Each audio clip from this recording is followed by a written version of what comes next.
Kemudian penyakit itu bisa diturunkan secara drastis. Karena kita tahu banyak kemunculan varian COVID ya, seperti Alpha, Delta, Beta, Delta, Omicron.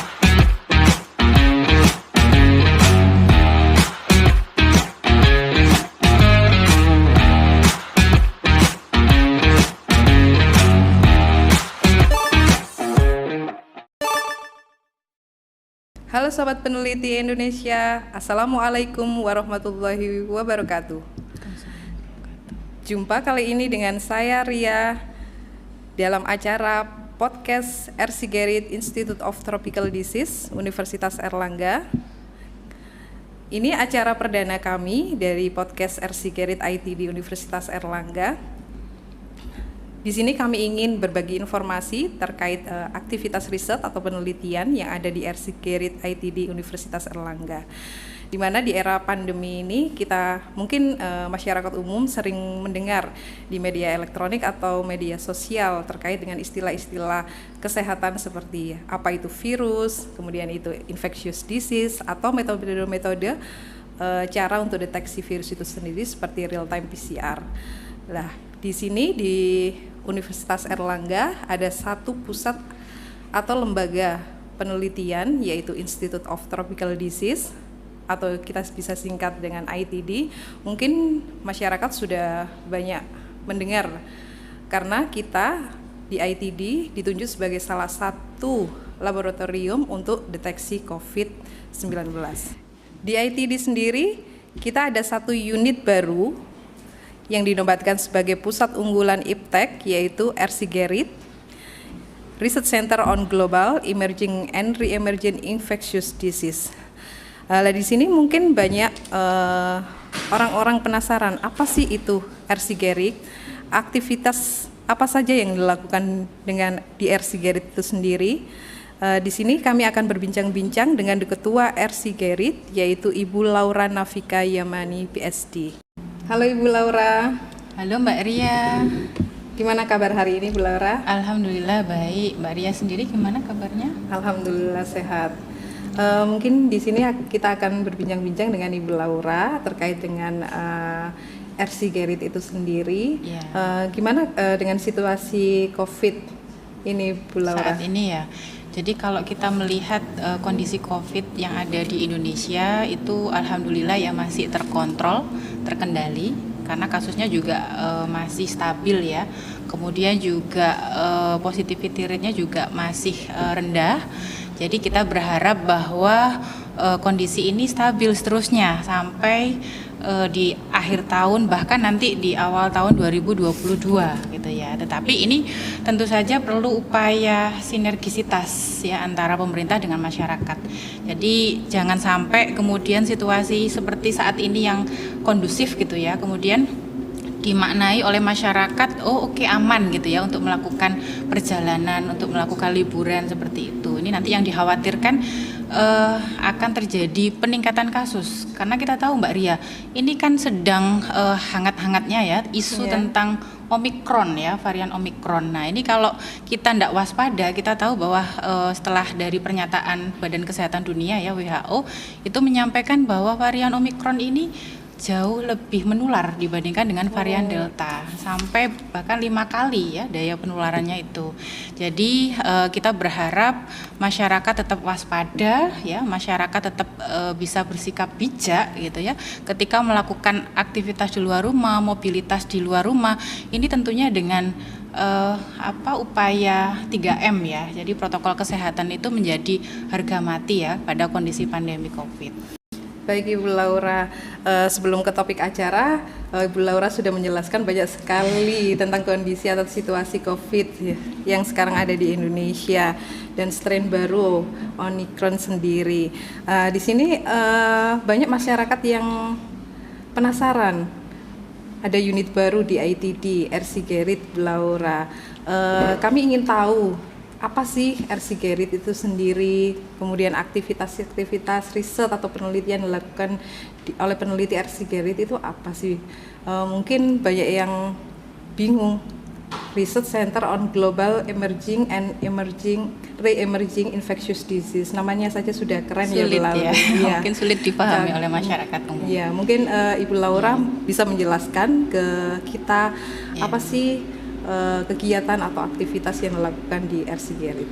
Iya, tadi dalam pengantar Mbak Ria juga sudah menyampaikan ya, di Lembaga Penyakit Tropis Universitas Airlangga ini kami punya pusat unggulan iptek yang bernama RC Gerit. Jadi RC Gerit ini merupakan singkatan dari Research Center on Global Emerging and Re-emerging Infectious Diseases.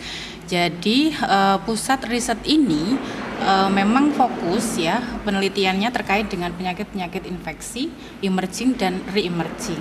Kemudian kalau ditanya gitu ya, kok sulit ya istilah emerging dan re-emerging gitu ya Mbak Ria ya. Jadi kalau di bahasa Indonesia kan mungkin emerging itu sebagai suatu penyakit yang baru, yang muncul baru ya di masyarakat kita.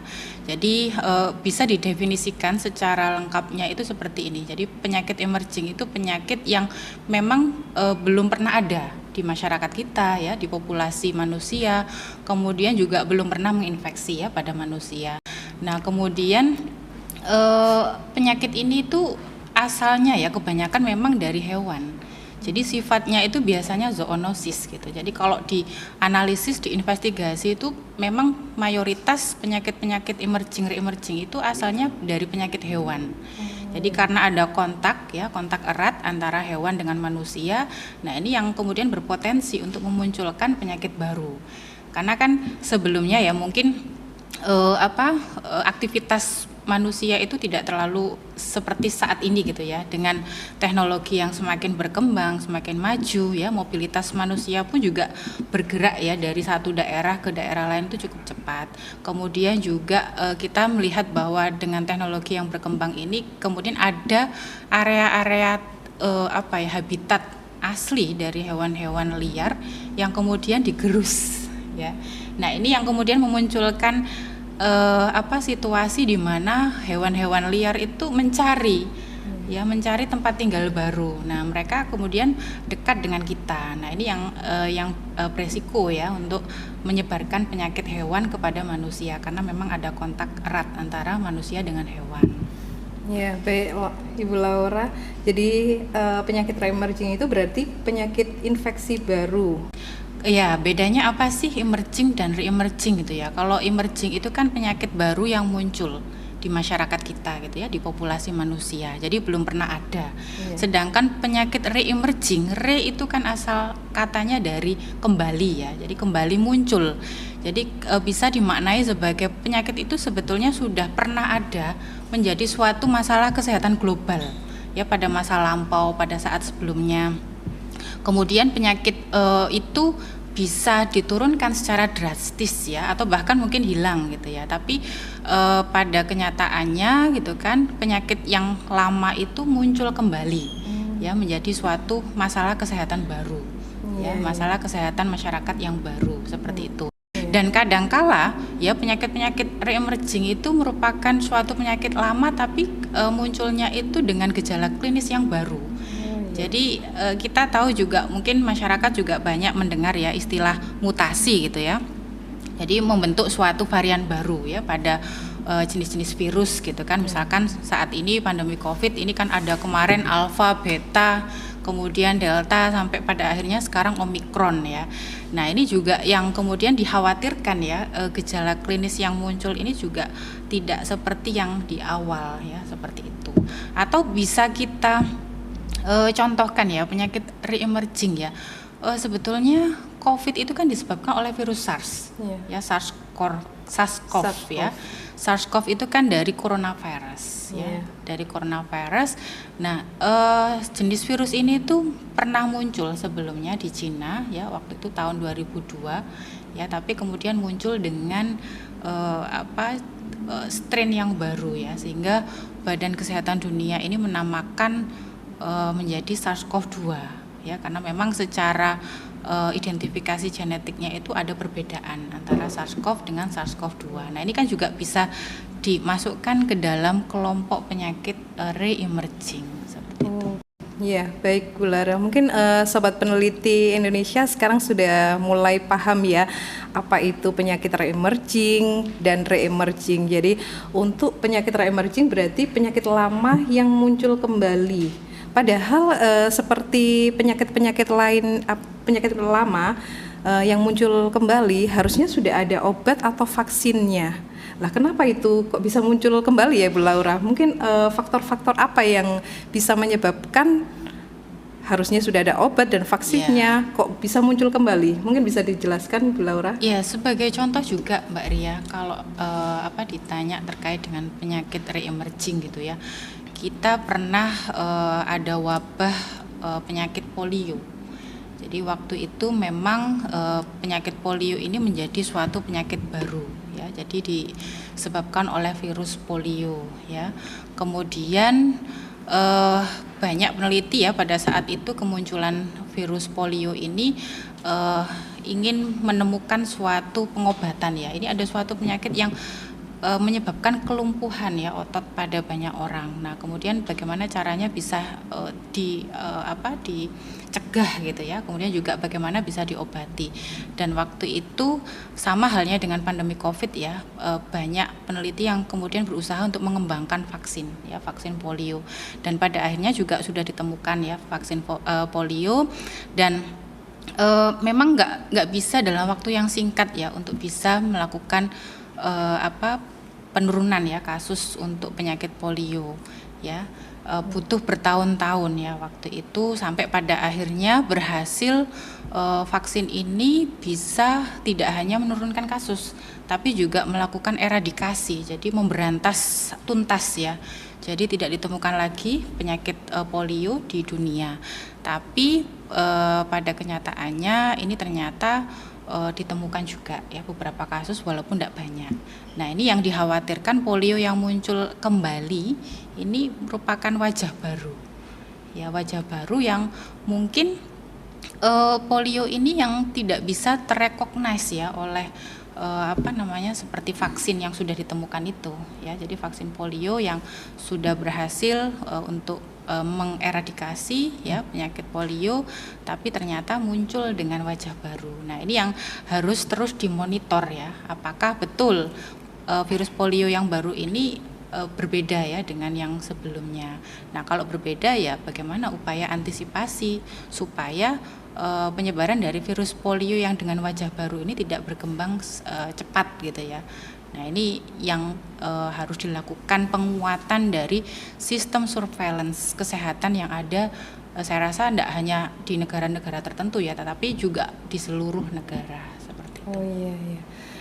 Baik Ibu Laura, jadi kita tetap harus waspada ya, meskipun ada vaksinnya atau ada obatnya, tetap kita harus waspada dan tetap jaga kesehatan, makan makanan yang bergizi dan tetap olahraga. Ditakutkannya virus-virus yang ada sekitar kita atau bakteri bisa muncul lagi meskipun ada vaksin dan obatnya. Kemudian untuk kegiatan atau aktivitas yang ada di RC Gerit sendiri itu meneliti tentang apa saja, Laura? Ya, jadi kalau kegiatan RC Gerit memang terkait dengan penyakit-penyakit emerging ya, infeksi emerging dan re-emerging ya. Tetapi sebetulnya di lembaga penyakit tropis ini kan kita punya banyak kelompok studi ya. Jadi RC Gerit sendiri ini berada di dalam lembaga penyakit tropis ya. Dan di lembaga penyakit tropis memiliki beberapa kelompok studi ya. Jadi fokus pada setiap penyakit. Jadi misalkan ada kelompok studi HIV, kemudian kelompok studi tuberkulosis, kelompok studi malaria, hepatitis, dan masih banyak lagi Mbak Ria. Ya, Mbak Ria juga pasti tahu itu. Nah, kemudian kalau terkait dengan aktivitas spesifik di RC Gerit itu sebetulnya kami melakukan kolaborasi ya, kolaps di antara beberapa kelompok studi. Jadi memang yang kita ambil adalah penyakit infeksi emerging dan re-emerging ya. Karena memang ada beberapa kelompok studi yang memang tidak bisa diklasifikasikan ke dalam kelompok emerging dan re-emerging. Nah, ini jadi selama ini ya kita melakukan riset kolaborasi dari beberapa penyakit emerging dan re-emerging. Kemudian yang utama, karena ini kan masih kondisi pandemi Covid ya Mbak Ria. Jadi kita berusaha juga untuk melakukan riset ya dengan topik COVID ya, dan tentunya dikolapskan dengan penyakit-penyakit infeksi yang lain ya, misal seperti apakah ada cross reactivity ya antara COVID dengan dengue, kemudian juga misalkan COVID dengan HIV dan seterusnya. Jadi itu yang kami lakukan saat ini. Tapi ya di luar dari COVID ya kami masih tetap melakukan riset-riset dengan topik-topik yang lain ya. Misalkan juga karena kondisi musim hujan itu juga kadang kan meningkatkan suatu penyakit ya Mbak Ria, seperti dengue, kemudian seperti virus diare. Nah ini kita juga pergerakan dari riset kita mengikuti ya situasi kondisi yang memang ada di masyarakat. Jadi di masyarakat ini munculnya penyakit apa, nah kita selalu update dengan itu. Untuk selanjutnya bagaimana? Berarti para peneliti yang ada di RC-Kerit yang diteliti itu virus, bakteri, apa mereka tidak takut dengan itu? Mungkin ada kemudian setelah melakukan aktivitas risetnya di RC-Kerit atau di labnya untuk pulang ke rumah, ke keluarga, apa tidak membahayakan Bu Laura? Ya, jadi mungkin kalau di luaran sana ya masyarakat menganggap bahwa ini kan suatu bahaya gitu ya, kita melakukan riset dengan sampel virus gitu ya, sampel bakteri gitu ya. Mungkin di awal-awal Mbak Ria pun juga merasakan ya ketika akan melakukan penelitian terkait dengan virus HIV gitu kan, mungkin berkecamuk ya di dalam pikiran, ini saya beneran tak mau ngerjakan virus HIV kan, seperti itu. Tapi saya rasa ketika kita kemudian tercebur ya, bukan tercebur, istilahnya kita bukan terjerumus juga. Misalkan kita akhirnya terlibat gitu ya di dalam penelitian terkait dengan virus tadi, ya mau nggak mau kita belajar tidak hanya tentang virusnya, tapi bagaimana biosafety-nya, kemudian juga bagaimana biosecurity-nya gitu kan. Jadi kita bisa mengamankan ya, tidak hanya untuk diri kita sendiri tapi juga untuk keluarga. Jangan sampai kita kita bekerja melakukan penelitian ya untuk masyarakat ya, untuk kepentingan berkontribusi pada bangsa dan negara, tapi ternyata kita tidak hati-hati dalam melakukan riset itu ya. Jadi seperti di LPT ya, saya rasa ruangan-ruangan itu sudah didesain sedemikian rupa sehingga biosafety dan biosecurity-nya itu juga terjamin seperti itu. Jadi nggak usah dikhawatirkan, misalkan pun ya ada mahasiswa yang datang ke tempat kami ya pertama kali melakukan riset virus, ya mereka kan juga akan bingung gitu, takut tertular lah, takut nanti sakit lah dan seterusnya. Tapi kita nanti akan berikan pembekalan ya, bagaimana kemudian melakukan riset dengan virus, riset dengan bakteri atau dengan patogen-patogen yang lain itu secara aman itu. Jadi tidak hanya aman untuk diri sendiri tapi juga nantinya akan mengamankan orang di luaran sana gitu ya. Jadi ya insya Allah lah kita sudah punya standar prosedurnya ya, bagaimana melakukan riset di laboratorium ya untuk mengamankan diri sendiri seperti itu, ya, untuk mengamankan penelitinya ya. Baik. Jadi sobat peneliti dan masyarakat di Indonesia jangan pernah takut dengan para peneliti yang ada di RC-Kerit. Untuk datang ke RC-Kerit pun jangan takut. Jadi tidak akan tertular oleh virus atau bakteri yang ada di sini.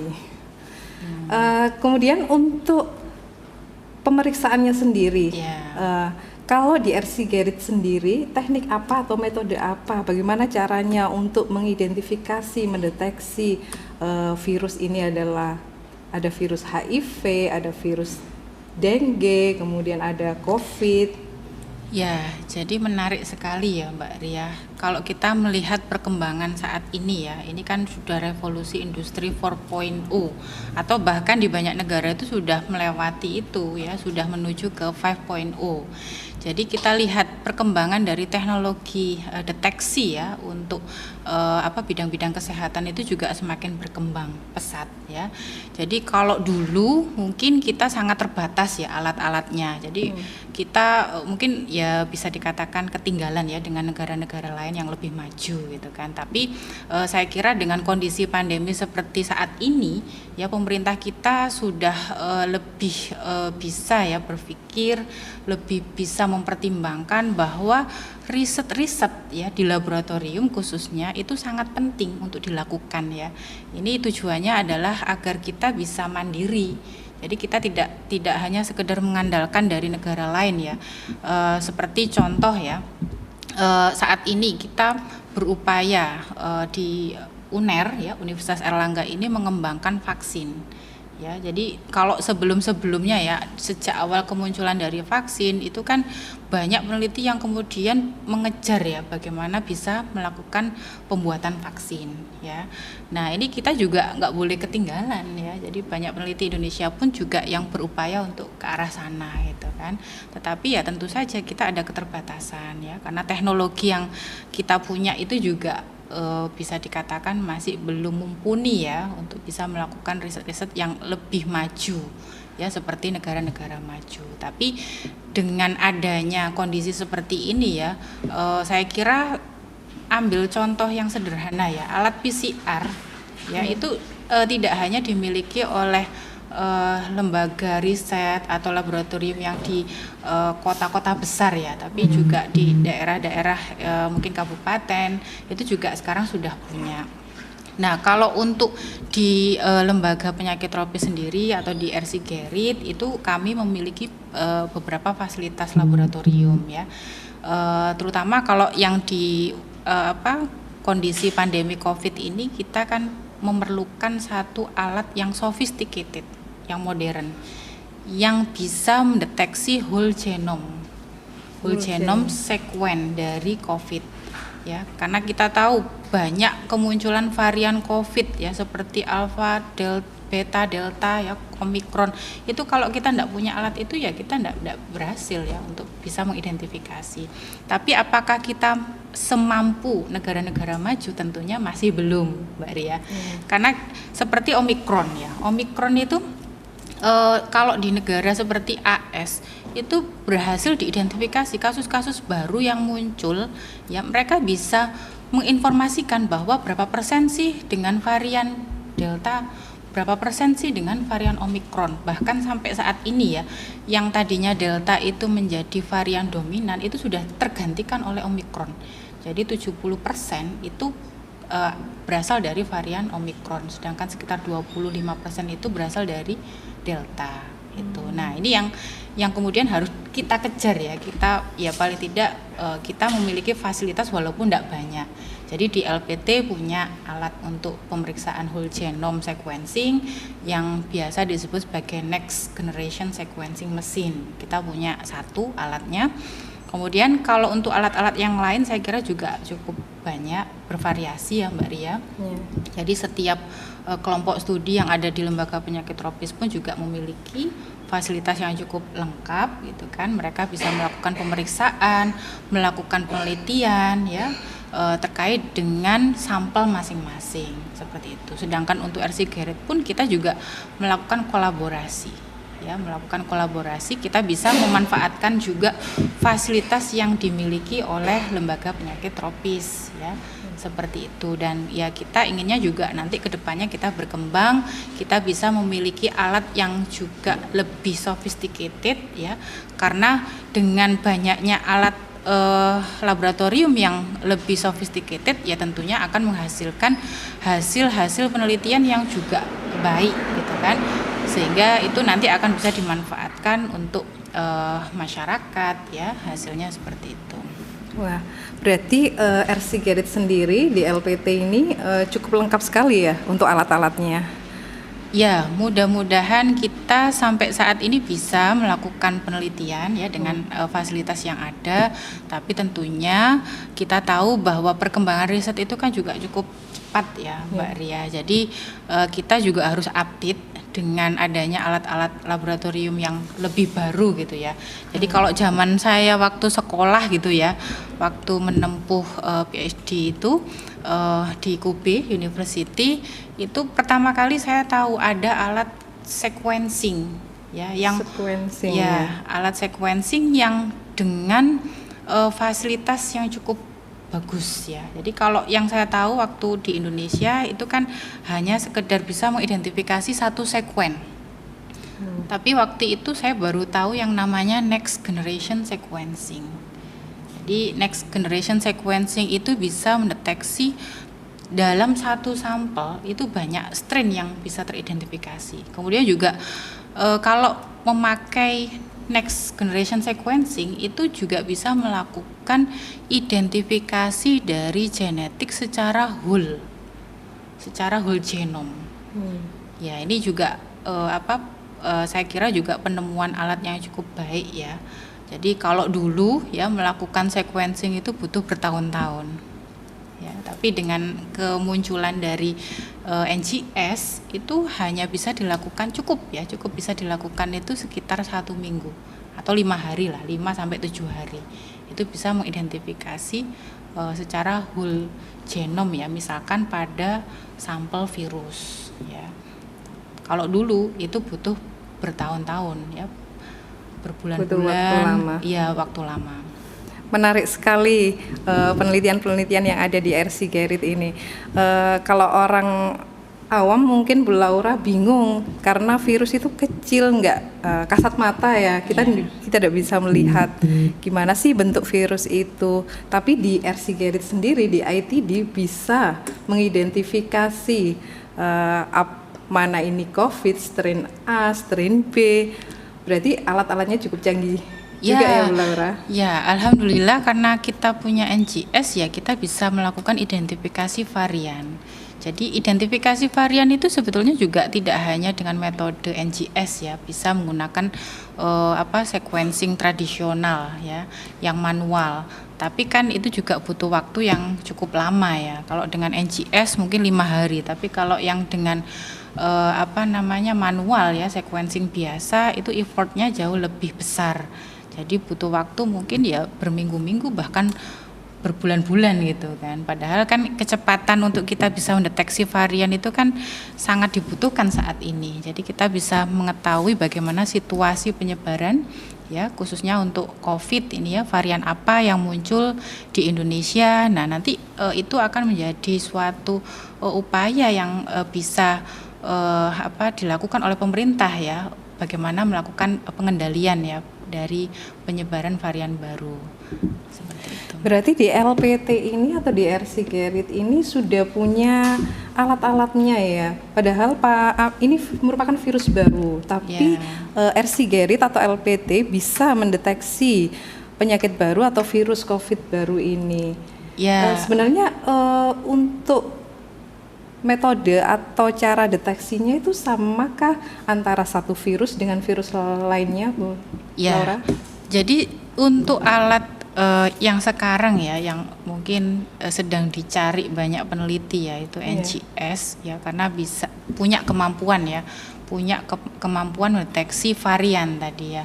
Nah, kalau di Indonesia sendiri saya rasa beberapa laboratorium ya itu juga sudah punya ya, seperti Litbangkes milik Kemenkes ya, RI itu juga sudah punya, dan saya kira juga di beberapa universitas ya seperti di UI itu juga punya itu. Tapi kelebihan di kita juga ya, kita punya alat tersebut ya, seperti itu.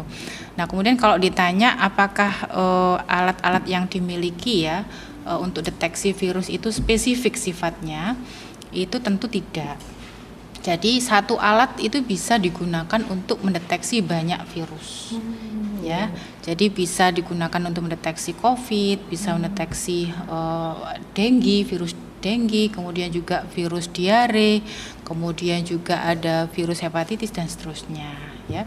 Jadi ya tergantung dari tujuan. Jadi dengan alat yang sama, dengan proses yang sama, tetapi tentunya akan memiliki reagen yang sedikit berbeda ya untuk mendeteksi variasi dari virus. Jadi kalau kita tujuannya mendeteksi COVID ya tentunya reagen yang dibutuhkan, yang kita siapkan ya harus sesuai dengan COVID.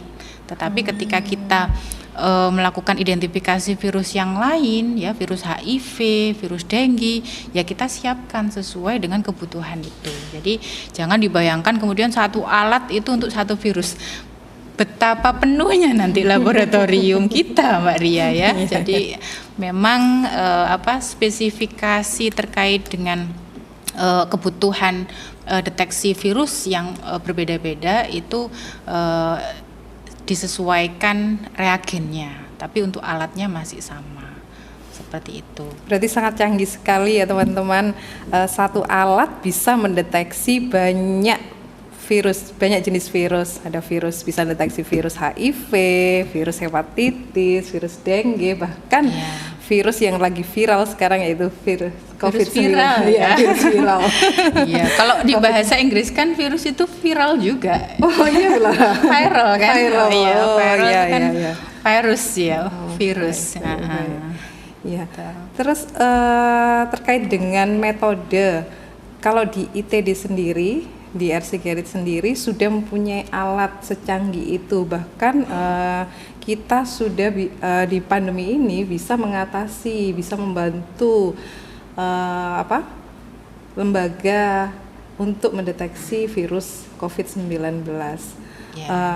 Kalau di tempat selain ITD, apa juga sudah ada fasilitas ini? Ya, seperti yang saya sampaikan, memang alat laboratorium itu kan cukup bervariasi ya. Jadi memang tergantung dengan purpose kita untuk melakukan riset apa gitu ya.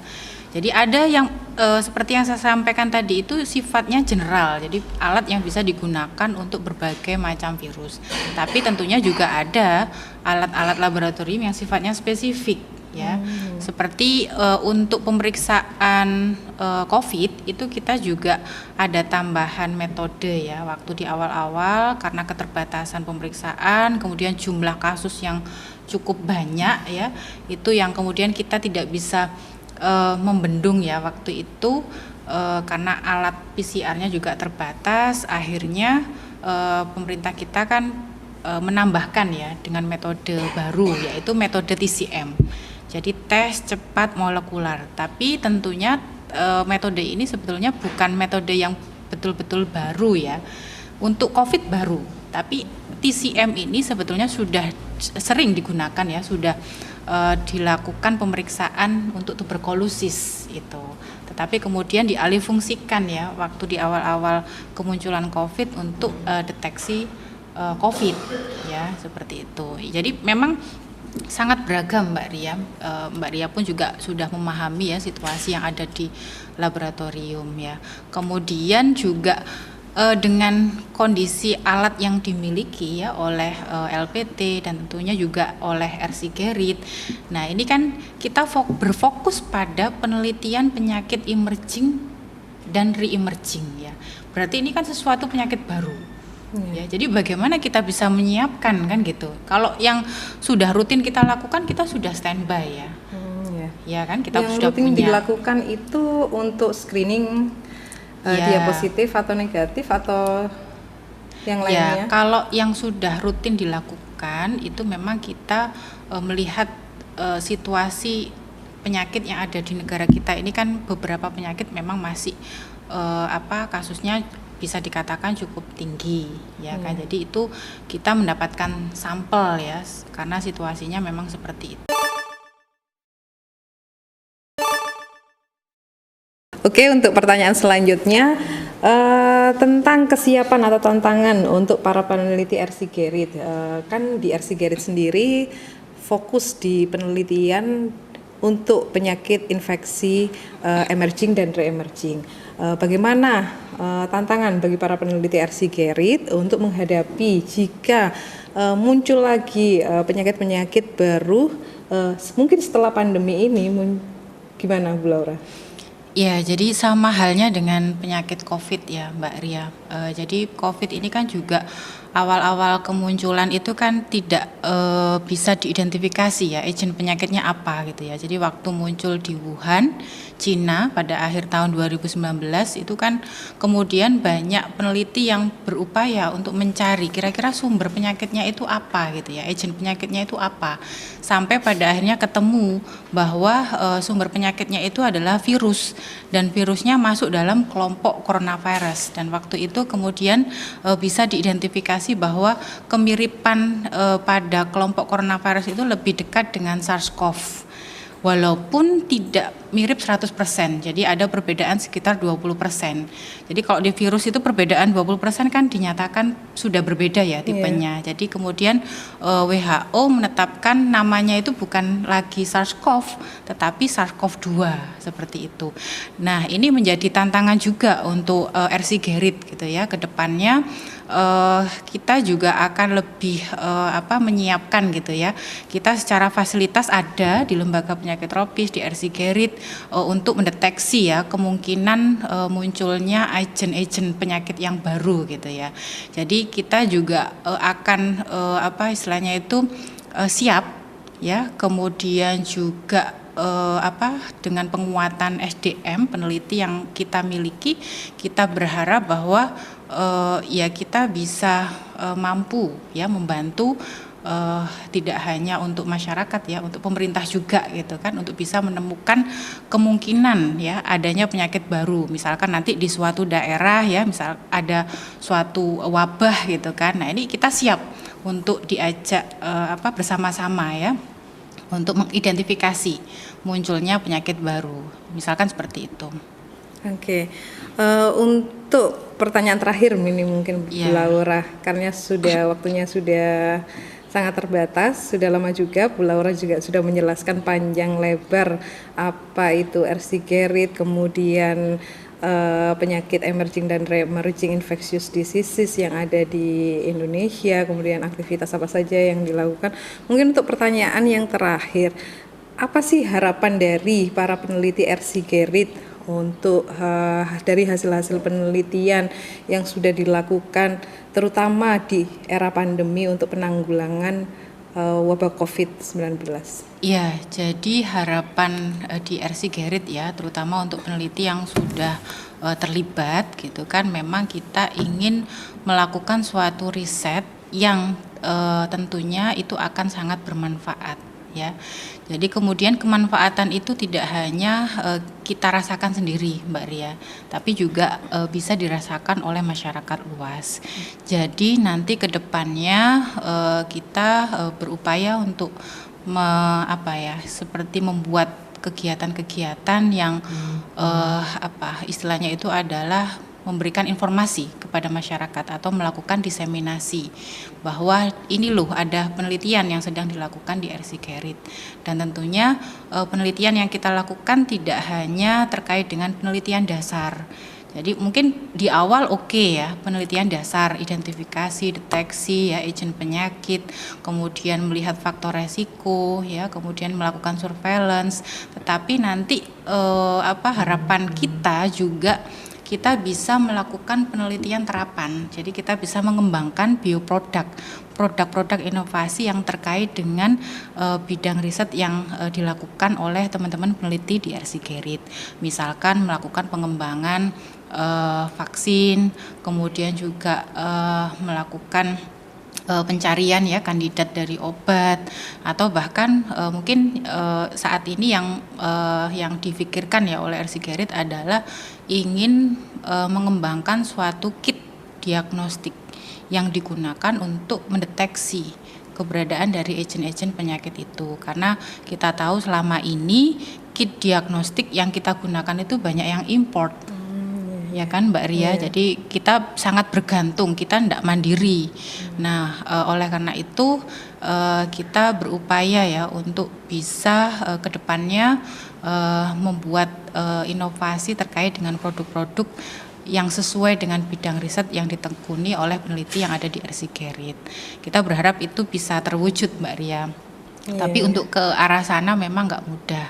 Tetapi kita berharap dengan kita tekun mungkin melakukan riset, nah kita bisa mencapai sesuai dengan target yang diinginkan oleh para peneliti. Dan tentunya itu akan bermanfaat untuk masyarakat. Baik, wah menarik sekali apa yang sudah dijelaskan oleh Ketua dari RC Gerit, ITD Universitas Airlangga.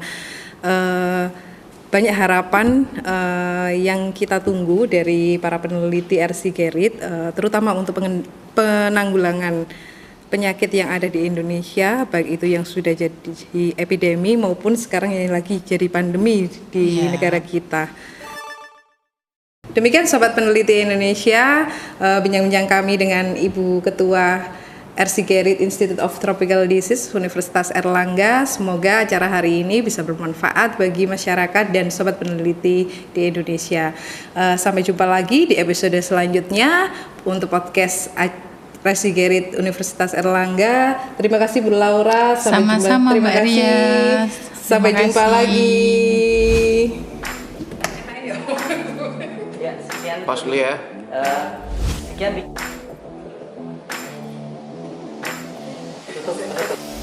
Re-emerging Dolari Keliru yang Emerging Research Center on Global Emerging and Emerging.